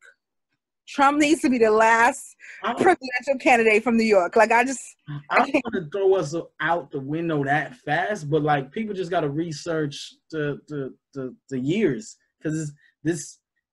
Who's coming out? Let me ask you a question. Who's coming out of New York politics right now that you think could run for president? Nobody but Cuomo, right? De Blasio was stupid to even do it, right? So, it was a shock to my system that he even attempted that. I laughed. Like, I couldn't. It was ridiculous, But Cuomo is gonna. It's like an album release. Cuomo about to have the best release since Giuliani, and Giuliani waited. He had 3 months of marketing, so shit. I waited too long to try to build off that 9/11 buzz. But Cuomo, again, I think. You telling me Rona about to make him president? In all honesty, Biden messed up saying he was going to choose a woman, because I think right now, if Cuomo was his, and I don't mean it like that, ladies. You saw my face, right? I'm ready. I was ready. I don't mean it like that. I was ready to come for you. Be to have a woman vice president. What I'm saying is, if he would have waited and he would have chose Cuomo as his running mate, it would have been an automatic win. Kev, I'm never coming on this show again. I'm just like, you cannot tell me with the national buzz, with the fact that Biden is doing terribly on a public level right now. I just told you. What was this man does not care. I'm not talking about whether he cares or not. I'm talking entertainment value. And Trump has turned the presidential election into. When I just watched that whole Democratic primary, was all entertainment. Can't nobody tell me it felt like it was staged. I don't know, I'm getting loud. It felt like it was staged. It felt like it was straight out the Trump. Like that though. You telling me that Hillary versus Trump wasn't a production? That wasn't a movie? That was a Trump. That was the first time I've seen it on that level. Prior to that, it's been even Obama's. I think was a circus. Obama's was Obama built up and created this platform. Don't get me wrong. You have to create a theatrical experience, because that's how you're going to become a national thing where you're big enough. But Trump turned it into a movie. Like, this is going to be not just a movie, more reality show. It had scandal. It had everything. Like everything. Like it was a whole thing. It was a whole thing. And the Democrats, for whatever reason, just duplicated the same thing. And the only thing that slowed the movie down was the Rona. And because we're stuck with Biden, like, he's a terrible choice. But I'm voting for him. He's a terrible choice, but I'm voting for him. And I can't. I don't. Yo, I'm gonna be real with you. I secretly want him to pick Stacey Abrams as vice, and then just croak, and then she could be president, and then that's it. Like, in 2 sentences or less. Why Stacey Abrams? 2 sentences. She's smart. She's capable. She has the strategic mind that it takes to do the job. Okay. 1 or 2 sentences, I could give you more. But if you look at her background, you look at the work that she's done, she's been consistent. She knows what she's talking about. She's done the research. She's written the books. She's not afraid of the fight. And I think she's actually genuine. Like, it's not lip service. She believes the shit that she says, and she backs it up with her record. Look at her record. I get it. My only problem with Stacey, and not a real problem for me personally, that would make me excited for the ticket, but I don't know if she has the public. That's the thing. She does not have that much entertainment value. Like, when you see her on TV, yeah, she's smart, and you know what she's saying is probably right, but you don't like looking at her. Yeah. Right? And a part of the entertainment and a part of the show, movie, people like, like that's why presidents are always tall and stuff like that. Obama was good looking and he had the charm and the smile. So you do need that. And I don't see that. I hate to say it like this, but star power. Yeah. Stacey. I like Stacey, but she doesn't have that. But she'll be she's fit for the job, in my opinion. Right now, honestly, I thought Warren should have been the candidate. Like I'm not even. I still would have been happy. Why not Warren? Why not Warren? Two Not, senses of less, Kev. Two senses of less. Why not Warren? It's not. I ain't even gonna give you a why not, because she would have been a perfect candidate. I would have been fine with Bernie. I'd have been fine with Bernie, and I would have been cool with I would have been fine with Bernie, but she's better than Bernie. I don't know if she's better. I think they're interchangeable, but you know, it is what it is. But my last two joints. What is relationships and dating been like for you in the Rona? Yo, I started this year like I'm going on every date. I was dating. I even downloaded Black.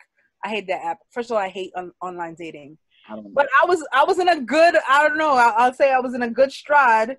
Mm-hmm. Then Corona came along and just some weird shit started happening. One dude, I'm quarantining with my baby mom, you know, with the family. Oh yeah, you do that, bro. Like you it's just some weird shit. And then like other guys turn into like thinking you a peep show every night. They want to do video chats. I'm like, sir, we're not there yet, sir. Like, so it's just been weird. So after a while, I deleted the Black app. I had Facebook Day and I paused it. I was just like, I don't want to deal with none of this right now. So it's just been me in my house working. That's it. You know, it's and not to, I don't want to go too deep into this, but I one of my biggest things from this, and you know, I know a lot of Black women, and I'm of the people. I want to say, like, it's already hard for Black women, and it feels like this is a hit that Black women are gonna be feeling for another couple of years, because this changed the game. Like, who knows when we gonna be back outside for real, and how is it gonna be dating? So I think the second episode is actually gonna be about dating in this time. Yo, like I'm starting to get a bit more comfortable, and I really have to go get the antibody test because I really think I had it already, to be honest with you. But I've started to go out more, like to the parks or whatever. I'm trying to lose weight, so I'm also trying to be like active. So I'm willing to do like dates like that, where it's like, you know, we're outside, right, where, you know, maybe riding a bike, doing a hike, walking around something, you know, like not in an enclosed space. Right.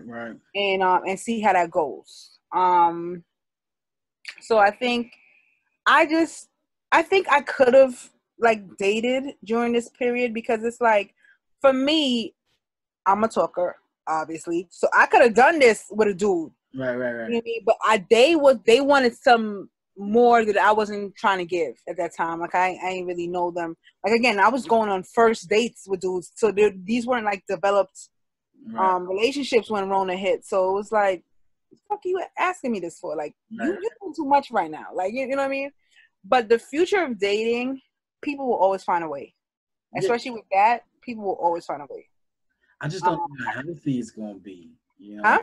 I just don't know how healthy it's gonna be, because I think now people, in a weird way, like, Kevio, I want a baby and I want to be married like next week. Like, for me, one of the things I did struggle with was like, yo, I'm quarantined by my damn self. Like, I'm in all these rooms, it's just me.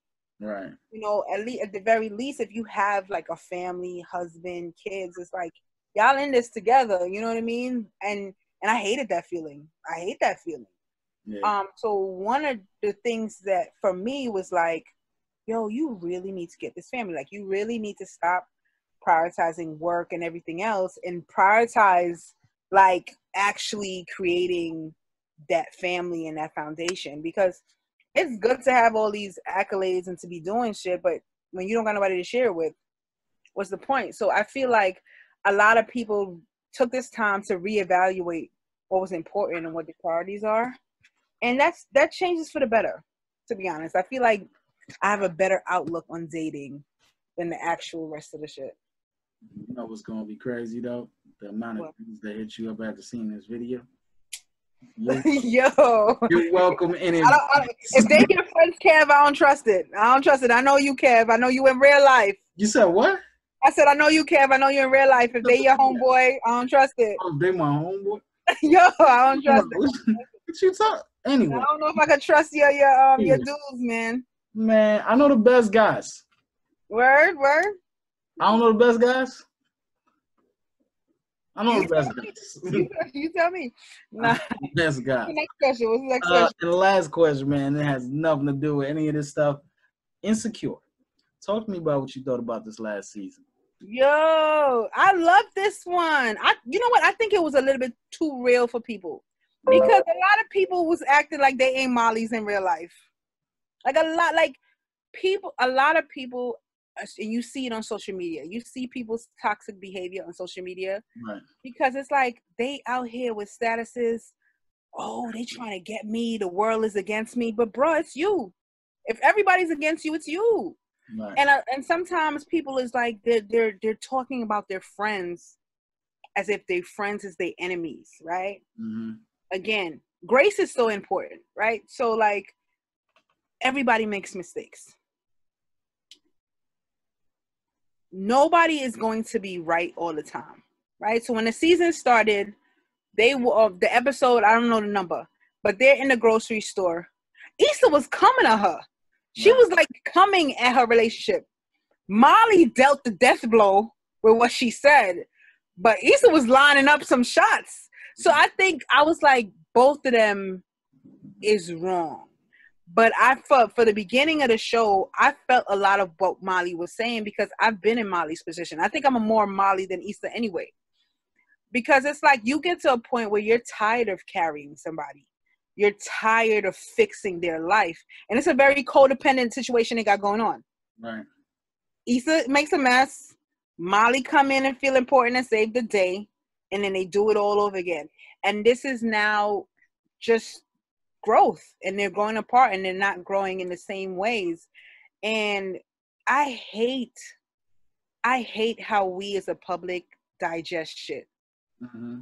Fake or imagined, right? Because this is an imaginary show, but right. People will run with this shit, right? Right. And it's like, do you not have the mental capacity to digest something that's not popcorn, that's not microwaved for you? Like, just sit and think about the situation. Think and sit about the situation from Issa's position and from Molly's position. Like, I think both are valid at some points. The second to last episode when Issa tried, and Molly was just like shut her down. Right. Sent that text, but it was really for the boyfriend talking about, oh, look, I'm trying. Right. And then even when they're face to face, she's like, well, I don't know if this is worth it. That's when I was like, nah, B, Molly, you wrong. You wrong. Because somebody's extending the branch, take it. And I knew that's why I say a lot of people are Molly. Because a lot of people in real life be like, fuck them, I don't need them, bad, whatever, I'm walking away. When you know that's not what you want. Right. That's not what you want. You do want that person in your life. You do miss them. You do feel away. And even in that situation, Molly didn't want it. Like, she needed her. Right. At the point where the last, and I'm probably doing some spoilers for people, but the last episode, I'm like, yes, woman up and call her, because you do need her in your life. Right. And I've been blessed to have friends for a very long time. I got friends for like 21 years and shit. We fought. There's been times when we haven't spoken. Right. And it takes getting over your ego to call them. Like, I had a friend, very, very good friend. I love this person. Probably my longest friend in life. We wasn't talking. They was in the hospital. I didn't know how they was going to receive me, but I went to that hospital because some things is important. And if you want to work out something, you'll work it out. Right. So that's why when I was hearing all these people with they dumb ass critiques of the show, I've been wanting to throw my laptop sometimes. I don't know why I'm on Facebook so much. But I try not to comment on this season at all because I mean, we all knew they was going to come back to being friends. Were you on Issa's side? Whose side was you on? I was on Molly's side, man. I appreciate my dude. See, this is why we friends, man. I was on Molly's side. And what I was telling people, man, I've been in Molly's position.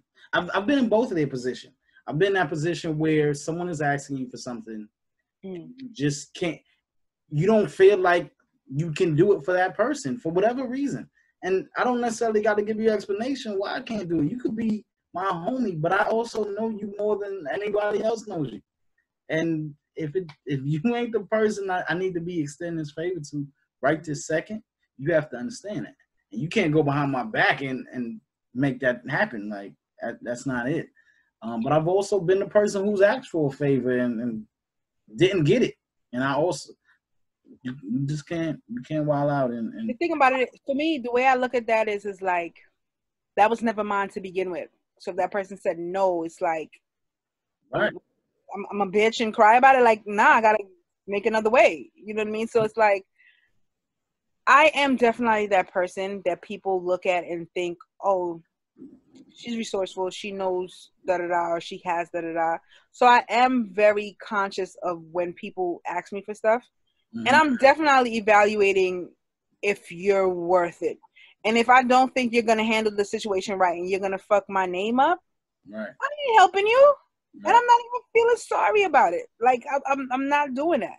Right. So if Molly felt like, you know, the situation was going to F up her relationship, then I'm not willing to sacrifice that. Right. Especially when you've shown me a history and a pattern. Right. You know what I mean? Of like making bad decisions and stuff. Everybody was quick to tell me, oh, and again, I think I only commented one time, but on that status, everybody was quick to say, oh, you gonna let your friend fail? That ain't make or break. Like, that wasn't her be all end all. Like, she could have figured this thing out without using a man. Kev, this is where I am at in life. I'm 35. Mm-hmm. You're around my age. My closest friends are around my age or my age. Mm-hmm. And I'm not their parent. So I say that to say that you mean to tell me my actions is going to make or break you? Mm. If you're in that situation where my actions is going to make or break you, get your life together. Right. You need this reckoning. Right? I am not people's mothers. I am not solving people's issues. I spent a lot of time and a lot of years going hard for people, trying to be that superhero where I'm fixing everybody's problems and neglecting my own. Right. I don't got the time, Kev. I don't. And it's like, I talk to people and I'm like, yo, you are so lost. Like why are you like this? Like, and you need somebody to help you, but I can't. Right. I can't do it. Especially if you're not willing to help yourself. Now, I'm not saying that that's what happened in the show. I'm just saying that in general. Right. But I think Issa's a user. I do think Issa's a user, and she's messy as fuck. Like, her job, the thing that actually gets her the apartment was actually maintaining the apartment complex. Right. Remember that episode when they didn't even have no water for the whole episode? Right. Came to her, and they still don't have no water at the end of the episode because she couldn't take a shower. What are you doing with your life? Yeah. Like, where's your priorities, B? Yeah. And so that's what, like, yeah, that's why I was always a Molly. I'm a Molly person. Like, I don't know what to tell you. Let's get back to and in our Spades game, we're gonna get back to this conversation. So thanks for coming to my wind down.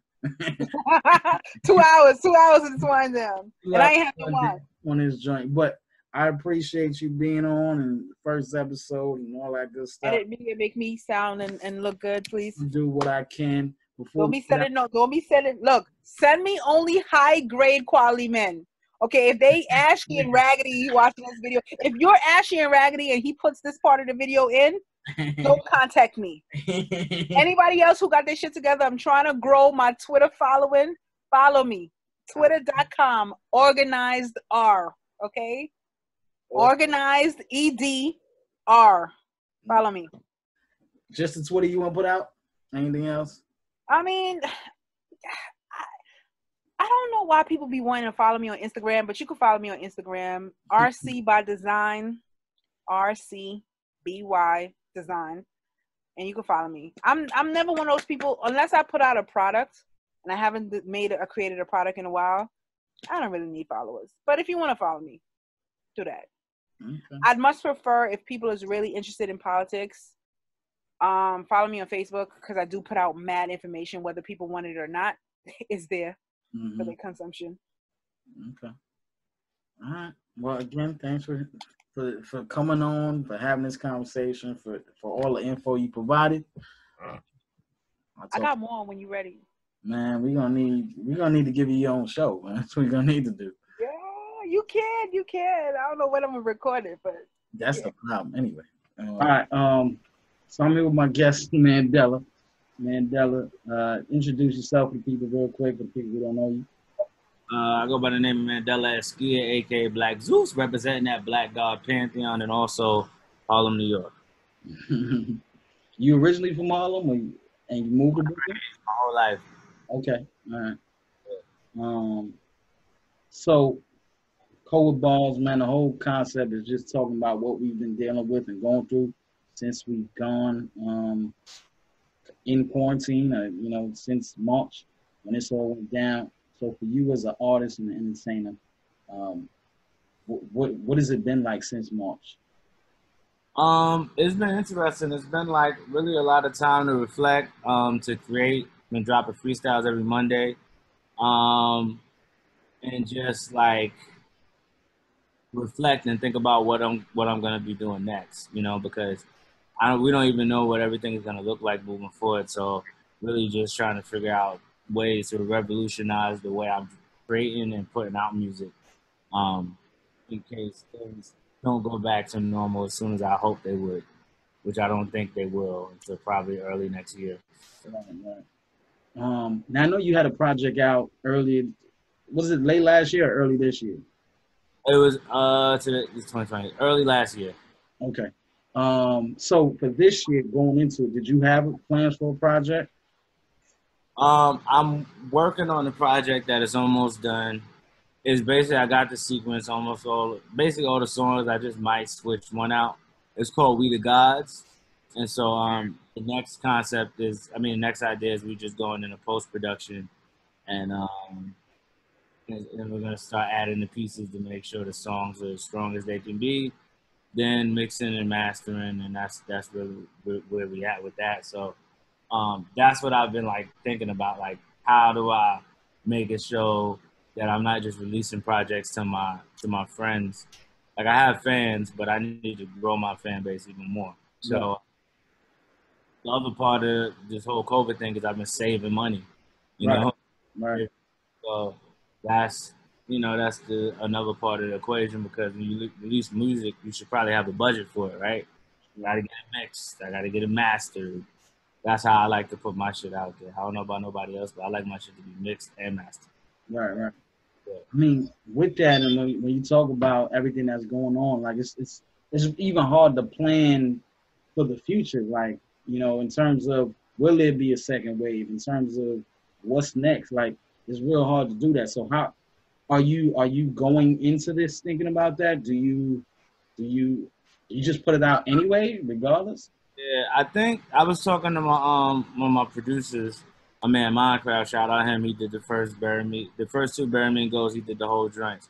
But we were talking about this earlier, and he was like, "Man, you just gotta have to figure out ways to revolutionize it and do something different.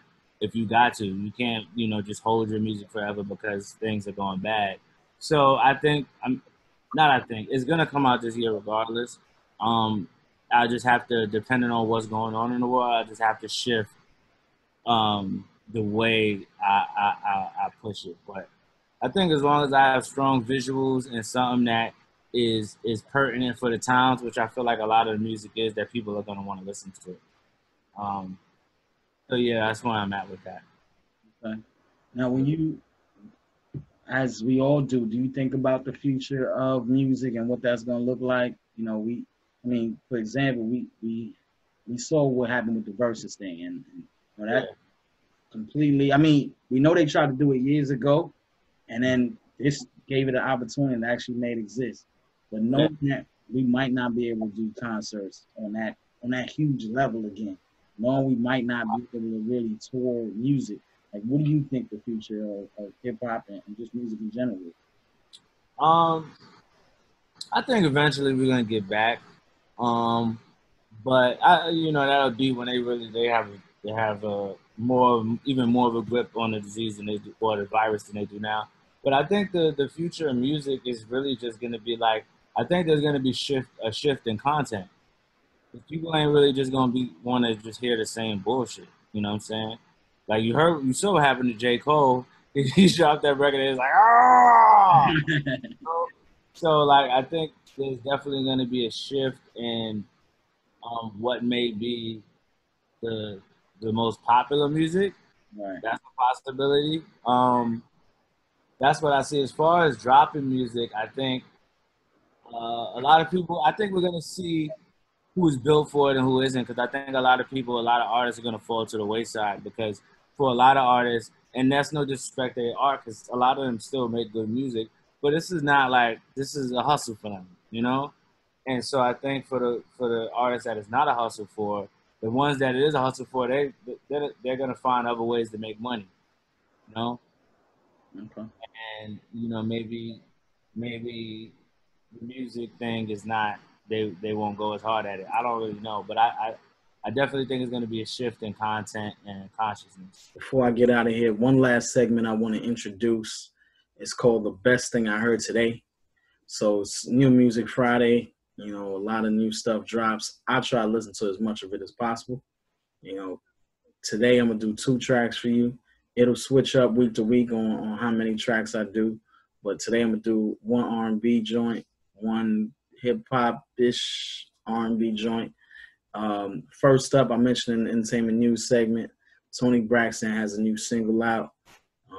She remixed it today with Missy Elliott. Missy Elliott produced the track. It's the first time Toni Braxton and Missy have collaborated in their entire careers, which is a little bit hard to believe because they've both been in the game so long. You would think that Missy and Toni hooked up at some point, but it's the first time. Missy has a verse. They switched the beat up a little bit. You might have heard "Do It" by Toni Braxton, the solo joint, but they switched the beat up. They put a different type of hook on it. It definitely is a good look for both Toni and Missy. And Missy been on a little bit of a hot run. She had her EP that dropped, and that was a banger. And she just put out a song with Tiana Taylor last week. Tiana Taylor put out a track, and she's featured on it, which she also produced. So she's definitely on a great run, and hopefully we continue to hear new music from both Toni and Missy Elliott. The hip-hop-ish track I want to talk about is Black. That's he's the artist out of Atlanta. He's definitely a singer with some hip-hop flair. I think he would call himself a rapper. He does call himself a rapper with some singing abilities. He put out a new EP today called 6-Piece Hot. 6-Piece Hot EP. It's 6 new tracks from him, including his single Float. But the track that stood out the most to me features Lil Baby. It's called Know Your Rights. Both artists kind of go off on the track. Instantly caught my attention. That would have been my first choice if Toni Braxton ain't dropped that heat. So definitely want to give a shout out to Black and Lil Baby. Again, it's called Know Your Rights off his EP. Definitely check that out. So those are my two joints for this week's Best Thing I Heard Today. Peace.